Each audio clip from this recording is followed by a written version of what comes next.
विज्ञान के सेशन में आप लोगों का स्वागत है। परमाणु एवं अणु ये हमारा चैप्टर स्टार्ट हुआ है, जिसका हमने इससे पहले वाले सेशन में समझा कि किस प्रकार हमारे दार्शनिकों ने एक परमाणु के बारे में आविष्कार किया था। आज जो हमारा सेशन है और इसके बाद वाला जो है, इसमें हम रासायनिक संयोजन के नियम के बारे में बात करेंगे। तो टाइम है बुक खोलने का, चलिए खोलते हैं अपनी बुक। बच्चों, हमारा रासायनिक संयोजन का नियम, और जैसा मैंने आपको पहले बताया था कि हमारे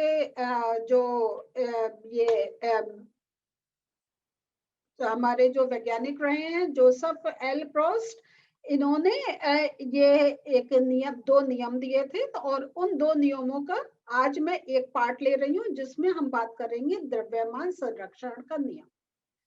इसमें हम ये देखेंगे कि जब हमारा कोई एक केमिकल रिएक्शन होता है, कोई रासायनिक अभिक्रिया होती है, तो उसमें जो द्रव्यमान होता है वो एक कांस्टेंट रहता है, उसमें कोई चेंज नहीं होता है। उसको कैसे समझेंगे? एक एक्सपेरिमेंट की हेल्प से।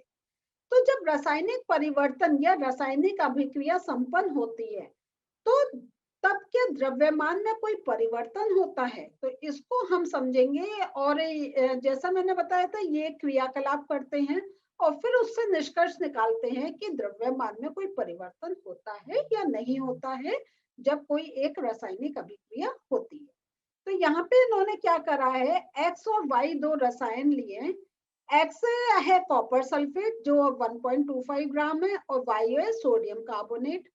फिर एक और हमारे पास है बेरियम क्लोराइड जो है 1.22 ग्राम, और सोडियम सल्फेट है 1.53 ग्राम, और ऐसे हमने लेड नाइट्रेट लिया, ये और सोडियम क्लोराइड। तो यहाँ पे ये हमने देखिए, सब में हमने उनका वेट दे रखा है कि कितना लिया, क्योंकि हमें ये पता करना है कि द्रव्यमान संरक्षण होता है या नहीं होता है। अब वो क्या कह, आपका जो क्रियाकलाप है उसमें क्या कह रहे हैं, जो एक्स और वाई युगलों की सूची में से किसी एक युगल के रसायनों के अलग अलग विलयन 10 ml जल में तैयार कर लीजिए। तो आप इनमें से कोई भी ले सकते हैं। और देखिए, जब हम कोई एक कुछ रिसर्च कर रहे होते हैं, या अगर हमें किसी का एक ठोस सबूत चाहिए होता है, तो हम एक नहीं, हम कई उस प्रकार के एक्सपेरिमेंट्स करते हैं, और जब हमें कॉमन रिजल्ट मिलता है तभी हम कोई कंक्लूजन देते हैं। तो इसलिए उन्होंने आपके यहाँ पे 3 एग्जाम्पल्स वो दिए हैं, आप इनमें से किसी एक का ले सकते हैं। अब उन्होंने क्या करा, ये जो हमने एक 10 ml जल में जो एक हमने सॉल्यूशन तैयार कर लिया था, इन विलयों में जो विलयन थे, उनमें से जो वाई के विलयन को हमने क्या करा, उसको एक जो हमारा कोनिकल फ्लास्क था उसके अंदर हमने डाल दिया, और जो हमारा एक्स विलयन था उसको हमने एक छोटी टेस्ट ट्यूब में और इस टाइप से उसको डाला कि दोनों आपस में मिक्स नहीं। तो देखिए, यहाँ पे उसको ऐसे टांग कर रखा है कि दोनों आपस में मिक्स नहीं हो। और जो हमारा कोनिकल फ्लास्क है, इसको हमने एक कॉर्क से टाइट बंद कर दिया। उसको क्यों बंद करा? चलिए आप लोग सोचिएगा इसका आंसर, क्योंकि मैं अभी थोड़ी देर में अभी इसको बताऊंगी क्यों बंद करा, लेकिन आगे हम देखते हैं। अब हम लोगों ने क्या करा, जब हमने ये इस टाइप से पूरी सेटिंग कर दी, तो हमने जब दोनों आपस में मिक्स नहीं हुए, हमने इनको तौला। ठीक है। सेकंड क्या करा, अब हमने फ्लास्क को झुकाकर और इस प्रकार घुमाया कि जो एक्स और वाई विलयन हैं, ये आपस में मिक्स हो जाए। ठीक है। और ये मिक्स होने के बाद फिर से हमने इनको तोला। अब हम देखते हैं, तो यहाँ पे एक वो, यहाँ पे जो आपसे कहा जा रहा है कि जो हमारा जो कोनिकल फ्लास्क है, शंक्वाकार फ्लास्क है, इसमें क्या अभिक्रिया हुई।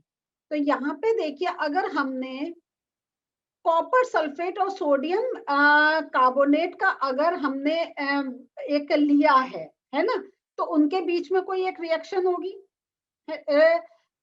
और इस टाइप से जो हमारे ये दो जो हमने केमिकल्स लिए हैं, तो इनका, क्योंकि हमने ये देख लिया है कि खाली तत्व नहीं होते, वो यौगिक भी बनाते हैं। तो कॉपर सल्फेट क्या हुआ, ये यौगिक हुआ, और सोडियम कार्बोनेट ये भी यौगिक हुआ, तो इनकी आपस में रिएक्शन होगी। ठीक है। तो ऐसी बेरियम क्लोराइड और सोडियम सल्फेट, इनकी भी आपस में रिएक्शन होगी, तो ये इनका आपस में एक अभिक्रिया होगी।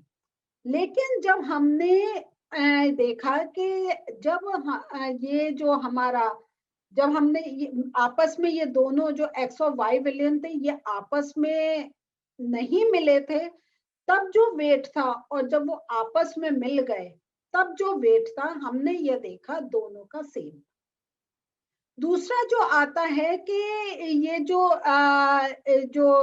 फ्लास्क के मुख पर कॉर्क क्यों लगाते हैं, तो फ्लास्क पे मुख पर कॉर्क इसलिए लगाते हैं क्योंकि जैसे बाहर से कोई चीज एड ऑन नहीं हो, कि बाहर का अगर कहीं मॉइस्चर ऐड हो जा रहा है तो मॉइस्चर का अर्थ हुआ कि उसमें जल के कण आ जा रहे हैं, या हमारी हवा है तो हवा में हमारे डिफरेंट गैसेस हैं, उनका कुछ रिएक्शन हो सकता है जिससे हमारा जो एक जो हमें एक वेट का प्रोसेस करना है, अगर हमें ये एनालाइज करना है कि जब दो केमिकल्स आपस में ऐसे मिल रहे हैं तो क्या द्रव्यमान एक संरक्षित रहता है, वो हमारा नहीं ठीक हो पाएगा। क्योंकि हमें मेन बेसिक ये देखना है जब दो आपस में रिएक्ट कर रहे हैं, तीसरा किसी का कोई और इंटरफेरेंस नहीं है, तब द्रव्यमान पे क्या इफेक्ट पड़ता है। और कभी कभी अगर हमारा कुछ ऐसा रिएक्शन हो रहा है जिससे कोई गैस बन रही है, कार्बन डाइऑक्साइड बन रही है, ऑक्सीजन बन रही है, या वाटर वेपर्स बन रही हैं, तो वो अगर फ्लास्क से बाहर चली जाएंगी तब भी हमें द्रव्यमान का आइडिया नहीं लगेगा। तो कॉर्क फिट करने का हमारा मेन पर्पस ये था कि जो रिएक्शन हो रही है और उसका जो इफेक्ट हो रहा है सब अंदर ही रहे, ना तो बाहर से कुछ ऐड हो, ना अंदर जो रिएक्शन हो रही है उससे कोई चीज बाहर निकले। तो इसलिए हमने उसको कॉर्क एक टाइट बंद करके रखा था। तो क्या फ्लास्क के द्रव्यमान एवं अंतर वस्तुओं में कोई परिवर्तन हुआ, तो हमने ये देखा जो हमारा फ्लास्क के द्रव्यमान में कोई फर्क, एक अंतर नहीं आया। तो द्रव्यमान संरक्षण के नियम के अनुसार किसी रासायनिक अभिक्रिया में द्रव्यमान का ना तो सृजन किया जा सकता है और ना ही विनाश किया जा सकता है।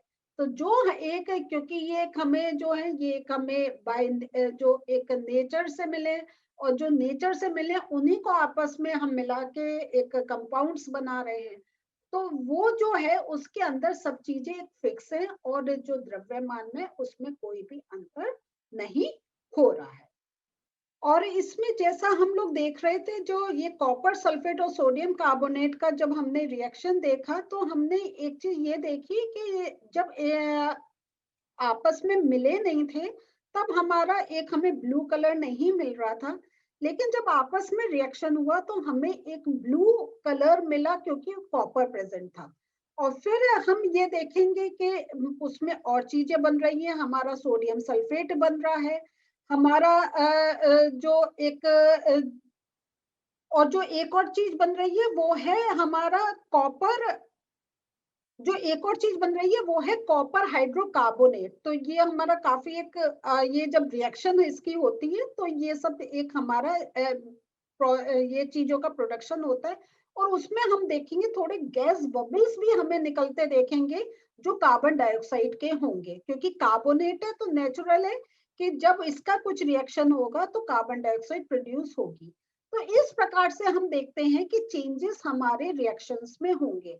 और क्योंकि एक हमारा कलर चेंज हो रहा है, ब्लू कलर हो रहा है, तो इससे एक हमें, अगर हम और डिटेल में नहीं जाएं, हमें एक ये कंफर्म हो जाता है कि एक कोई केमिकल रिएक्शन हो रही है।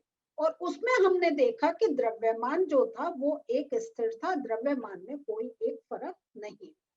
तो बच्चों आज हम लोगों ने देखा कि जो हमारा द्रव्यमान संरक्षण का नियम, तो और नेक्स्ट जो मेरा सेशन होगा उसमें मैं फिर बात करूंगी आपके साथ स्थिर अनुपात का नियम।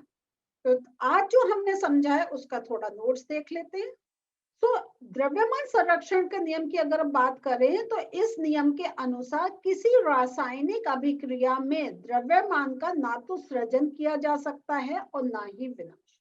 तो ये है संरक्षण, द्रव्यमान संरक्षण का नियम, और ये आपसे प्रश्न में पूछा भी जाता है और ये आपको मालूम भी होना चाहिए कि, और जैसा हमने अपने देखा था कि एक हमारे पास मेजरमेंट था कितने ग्राम क्या मिला रहे हैं, तो आप जब उसका टोटल करेंगे, एक आप अगर सिंपल पेन पेंसिल लेकर आप कॉपी में करेंगे और जब आप उसको वेट करके आफ्टर रिएक्शन करेंगे, आपको एक सेम मिलेगा। तो ये एक हमने देखा कि कैसे हमारे जो केमिकल रिएक्शंस होते हैं उसमें द्रव्यमान एक संरक्षित रहता है, और जैसा हम कह रहे हैं, ना तो उसका सृजन किया जा सकता है और ना ही विनाश किया जा सकता है। तो आज हम लोगों ने द्रव्यमान संरक्षण का नियम देखा, और अब हमें पता चल रहा है कि जो हमारे केमिकल रिएक्शंस होते हैं और जिसमें जब हमें एक कहीं हमें एक पक्का एक कुछ हमें कंक्लूजन्स चाहिए होते हैं, तो हमें हर चीज को बहुत ही संरक्षित रखना पड़ता है। तो जैसा हमने देखा कि कॉनिकल फ्लास्क जो लिया था, उसके ऊपर हमने एक कॉर्क लगाई थी, और उसका इसीलिए था कि कोई चीज जो अगर बन रही है वो हमारे फ्लास्क से बाहर नहीं जाए। तो जैसा अभी हमने देखा, हमारा केमिकल रिएक्शन हो रहा था जिसमें कार्बन डाइऑक्साइड बन रही थी, और अगर हमारा वो एक कॉर्क नहीं लगी होती, कार्बन डाइऑक्साइड एक्सिट कर जाती, तो कहीं कहीं हमें कुछ ग्राम में कुछ डिफरेंस देखने को मिल सकता।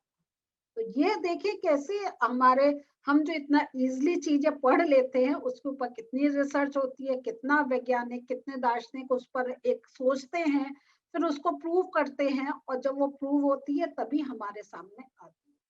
तो चलिए नेक्स्ट सेशन में इस चैप्टर को आगे और समझेंगे। मिलते हैं फिर से, बाय।